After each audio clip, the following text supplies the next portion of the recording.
ചില ആളുകളെങ്കിലും എല്ലാം കൈവിട്ടു പോയി. ഇനി എന്താ നമ്മൾ ചെയ്യുക? ഇപ്പം ഇത്രയും കാര്യങ്ങൾ വിശദീകരിച്ചപ്പോൾ ആകെ പ്രശ്നമാണല്ലോ, കുഴപ്പമാണല്ലോ, ഇനി എന്താ നമ്മളെ രാജ്യത്ത് ചെയ്യുക എന്ന ഒരു നിരാശയുടെ പടുകുഴിയിലേക്ക് ആരെങ്കിലും പോകുന്നുണ്ടെങ്കിൽ, പ്രത്യേകിച്ച് മുസ്ലിം സമുദായത്തിൽ ആരെങ്കിലും പോകുന്നുണ്ടെങ്കിൽ ഞാൻ അവരോട് പറയാണ്, ഒരു ബേജാറും വേണ്ട, ഒരു ബേജാറും വേണ്ട. ഒരു മൂർഖം പാമ്പിനെ കണ്ടാൽ ആ മൂർഖം പാമ്പെന്ന് രക്ഷപ്പെടാൻ ഒറ്റ മാർഗ്ഗമേ ഉള്ളൂ, അത് മൂർഖം പാമ്പാന്ന് മനസ്സിലാക്കിയാൽ മതി. മനസ്സിലായോ?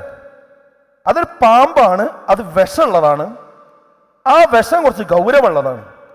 അത് മനസ്സിലാക്കി കഴിഞ്ഞാൽ പിന്നെ ആ പാമ്പിന്ന് രക്ഷപ്പെടാനുള്ള മാർഗം എന്താണെന്ന് നമുക്കറിയാം. അതല്ലാതെ ആ വിഷമുള്ള പാമ്പിനെടുത്ത് മടിയിൽ വെച്ചിട്ട് ഇങ്ങനെ യാത്ര ചെയ്യുന്ന പരിപാടി കുറച്ച് അപകടമാണ്. മനസ്സിലായോ?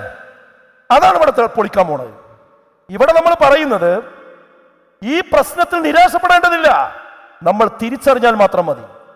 നമ്മുടെ നേരെ വരുന്ന അജണ്ട എന്താണ്, അതിന്റെ ആഴങ്ങൾ എന്താണ്, അതിന്റെ പരപ്പെന്താണ്, ആരാണ് ഇതിന്റെ പിന്നിൽ, എന്താണ് ഇതിന്റെ ആശയം, ഇത് തിരിച്ചറിഞ്ഞാൽ തീരാവുന്നതേ ഉള്ളൂ. ഇത് സോപ്പ് കുമിളകളാണ്. നിങ്ങൾ ആരും വിചാരിക്കണ്ട വൈകുന്നേരം ചാനലിൽ ഒത്തുകൂടി വരുമ്പോ എല്ലാവരും ഭയങ്കര കീരിയും പോയിട്ടാ സംസാരിക്കുക, പോകുമ്പോ എല്ലാവരും ചായ കുടിച്ചിട്ട് ഒന്നിച്ചാ പോണത്.